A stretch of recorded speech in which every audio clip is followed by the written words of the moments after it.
For the Life of the World is a production of the Yale Center for Faith and Culture. Visit us online at faith.yale.edu. What still troubles me is this idea that theology, let's say ethics, let's say the history of Christianity, is something separate from practical theologies. I think what gives me pause and what is troublesome is this sense that they are so radically alienated from one another. Theology, proper ethics, perhaps the history of Christianity, maybe philosophy of religion is seen as more abstract, as more philosophical, and then you have the practical. You know, for the Greeks, that philosophy was just not about sort of intellectual contemplation, but it was about the good life. It was about the formation of oneself within societal life. This is For the Life of the World, a podcast about seeking and living a life worthy of our humanity. I'm Evan Rosa with the Yale Center for Faith and Culture. I've heard Miroslav Volf say that every Christian is a theologian. This is important not so much because it demands of an individual Jesus follower to exert the best of her cognitive abilities, but because it demands of theologians that theology takes seriously the experience, perceptions, and lived realities of human life. Today's episode hones in on this phenomena and the temptation to see theology as an abstract exercise cut off from the particularities of faith. As part of our Future of Theology series, Matt Croasmun interviews theologian Keri about the purpose and promise of theology today. Keri is Associate Professor of Constructive Theology and African American Religion at Princeton Theological Seminary. She's author of Unfinished Business, Black Women, the Church, and the Struggle to Thrive in America, as well as Religious Resistance to Neoliberalism, Womanist and Black Feminist Perspectives. Thanks for listening today. We are having a conversation today on the future of theology, broadly construed. Keri, if I may, so great to have you with us. I'm happy to be here. It's like being home.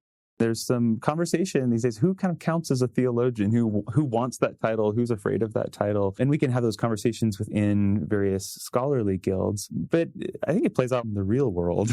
When you meet someone on an airplane and they ask you what you do for a living, what do you say and why? And what sort of conversation do you end up having? Yeah, so interestingly, of course, this always comes up in an airplane where you're sitting on top of each other in the seats. Often on your way to a theological conference. Absolutely, right? Absolutely. With the book in hand, you're reading on something and they're very interested in what you're reading. For the most part, when people ask me what I do, I tend to say a professor of religious studies, which serves as sort of a departure point, at least for me, because of course, the first thing they're going to say, oh, so you preach, right?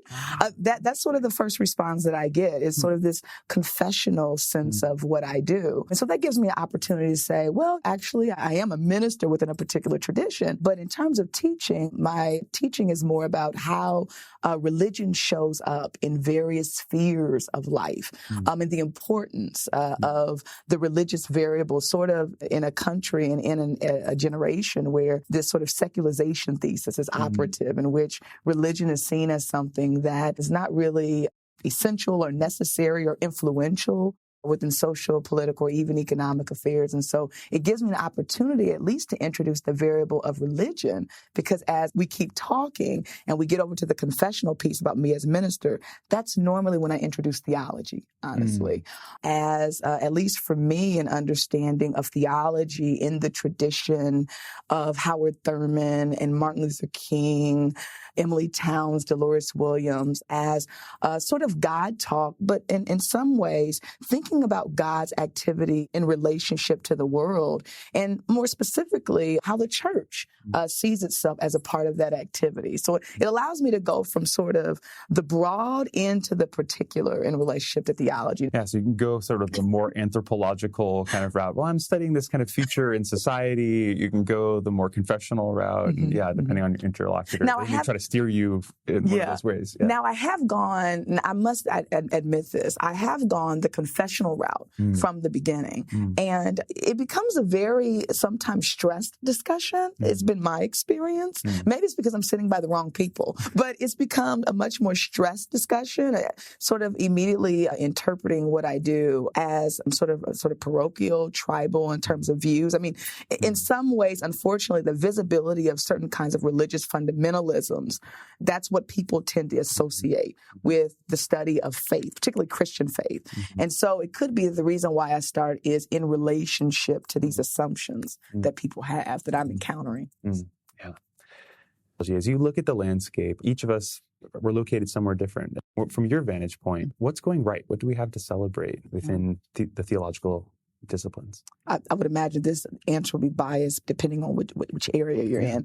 And as a Christian ethicist and, of course, a Black religious scholar, to me, I think what is going right, I'm really excited about. And, of course, my work, my actual intellectual work centers around this, is sort of the revival of political theology as well as public theology. And this revival not being just among ethicists proper, sort of the domain of what ethicists do, but it's being revived by theologians. There are theologians that are beginning to do this incredibly important work, as well as with people, I think, who would identify themselves as religious scholars, but that they're doing work in political theology, that are teaching in Department of Religion programs. And so to me, I think what's right about that is that perhaps the field, the discourses, as well as the thinkers are understanding that in some ways theology and the political or the social are sort of co-constituted. They're inextricably linked. It's not as if sort of the first order is sort of theology and then sort of sitting over here is the political, and simply it's a sort of relating these radically discrete and separate conversations, but how they're inextricably linked and mutually inclusive. And to me, there's something right about that. And I think another amazing thing about the revival of political theology, public theology, is that it is placing at the center perhaps decolonial or post-colonial theologians were referred to as a subaltern voice. Now, I'll say this, that I think, and I know you said we'll get to this today, but all the things that are wrong, I still think there's some ways to go in terms of sort of an epistemic intervention into how we're thinking about our theological and even epistemological category in relationship to the subaltern voice. But I do think that the subaltern voice is moving to the center in a way that I am finding generative and fruitful for theology. So, as you said, you've already anticipated some of this. So, obviously, there's still work to be done going in that direction. What else kind of gives you pause, or has you kind of troubled or worried about the kind of state of theology as it is right now?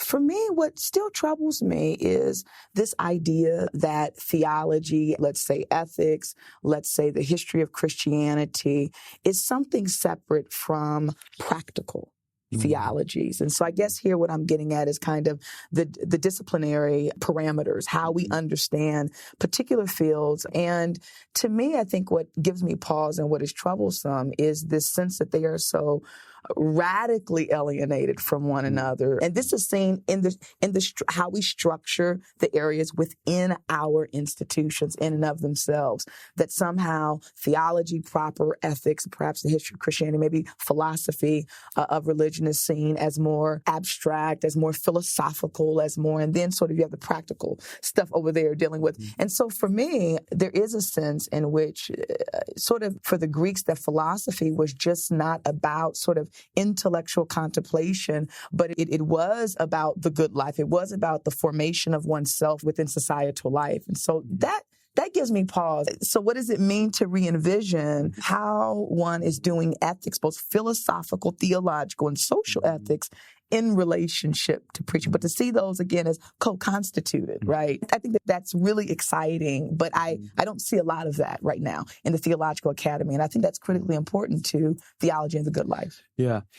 Do you think some of that's inherited from kind of the academic culture in general, this kind of subdisciplinary, I mean, the old joke, right, that you do a PhD, you know more and more about less and less until you know absolutely everything about absolutely nothing. I think it's part of the challenge that we find when people come through for these conversations. We're going to talk about big questions about the field as a whole, and often that can feel, boy, that's really vulnerable. I've been taught to only speak about my particular area of expertise. Is this particular just to theology, or is this something that we're kind of inheriting from the broader academic culture? You're absolutely right. I think it's something that we have inherited from the broader academic culture. I think that is, but one thing that I at least try to be cautious about, even in my own critique of sort of how all of the various areas, disciplinary areas seem to be sort of discrete and separate and not really interrelated in the way that they need to be, that then in some ways, sort of specialization within particular fields, that's been tremendously promising advancing, right? I mean, that has led to the proliferation of certain knowledges and discourses that have been essential, right, in my opinion, to the advancement of the humanities, of the social sciences, of knowledge in general. There's something about that I want to affirm, that I don't want to be uncritical about. But I think that within that process, we've lost something. And I think it's about accounting for the limitations, right, of the structure, a way of being in the academy that we have, and that profound loss. And that is that we've lost the kind of sense of integrated whole. We have the parts, and that's critically important to the advancement of certain kinds of knowledge. But then how do we think about how then all these parts relate to the whole, this issue of integration? And for me, that seems to be critically what's at stake. Well, and then it makes me wonder, is that potentially then theology's gift back to the university? Because it seems to me that it's not just theological disciplines that are suffering from that sort of disintegration. And we can see this, I think, a little bit of this kind of hunger for at least on paper, kind of interdisciplinary studies, right? Trying to put the pieces back together.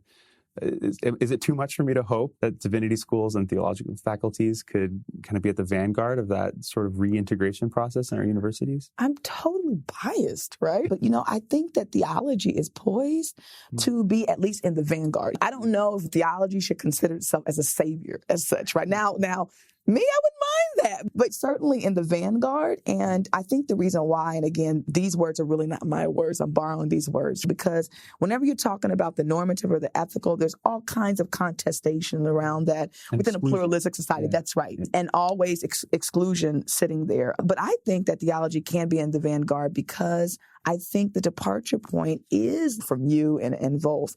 And that is because I think that intrinsic to theology is the normative moment.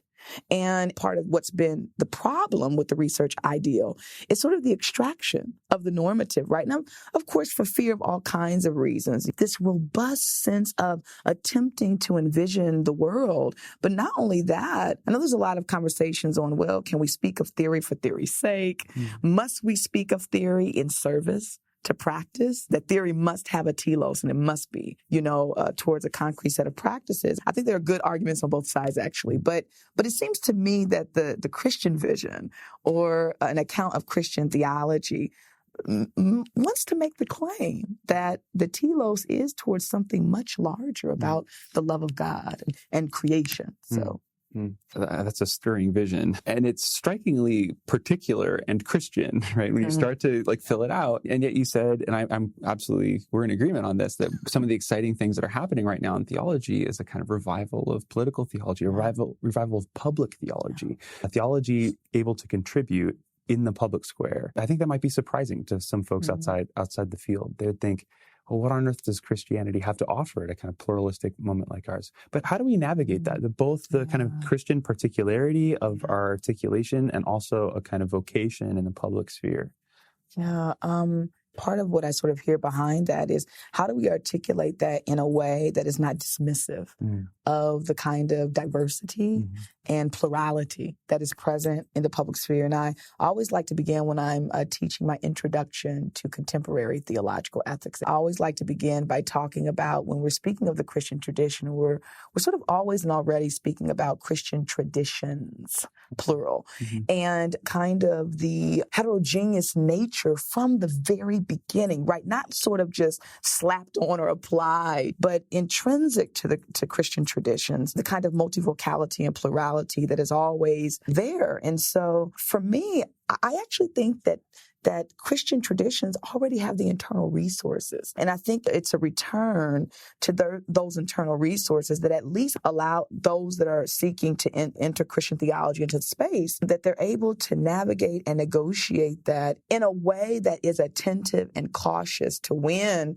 the claims that we're making might be exclusionary, or even right now, when I say exclusionary, there's a whole bunch of literature right now coming out on sort of contesting how we think and uncritically talk about ideas of exclusion. So, but certainly that are not life-giving. I like to say that are not life-giving to others who may not believe what I believe or have a different account of what the good life is. I'm thinking here, for example, of reproductive justice issues, pro-life and pro-choice. And sort of, at least for me, on both sides, I've heard scholars that have really compelling accounts of the good life, deeply rooted in Christian traditions that lead them to that particular position. And so I want to be... Different positions. Different positions, to their positions, different positions. And so I want to sit in that sense of complexity and that ambiguity, but to say that all those internal resources sit within Christian traditions. Yeah. So in that sense, then the turn towards public theology is a difference of degree, not of kind, from the conversation that happens already among particular Christian traditions. That's really helpful.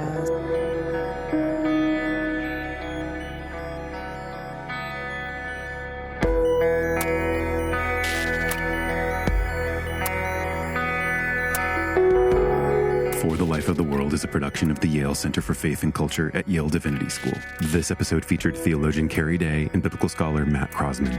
Production and editorial assistance by Nathan Jowers and Annie Trowbridge. I'm Evan Rosa, and I edit and produce the show. For more information, visit us online at faith.yale.edu. New episodes drop every Saturday, sometimes midweek. If you're new to the show, welcome, friend. Hit subscribe in your favorite podcast listening app, and we'd love your feedback. Ratings and reviews in Apple Podcasts are particularly helpful, but we're just as happy to hear from you by email at faith@yale.edu. We read each comment and do our best to respond and improve the show, bringing you the people and topics that you want to hear. And if you're a regular listener, it's a huge honor that you stick with us from week to week. So I'll ask you to step up and join us. Help us share the show. Behind those 3 dots in your podcast app, there's an option to share this episode by text or email or social media. If you took a brief moment to send your favorite episode to a friend or share with the world, not only would you be supporting the show, you'd be sparking up a great conversation around stuff that matters with people that matter. Thanks for listening today, friends. We'll be back with more this coming week.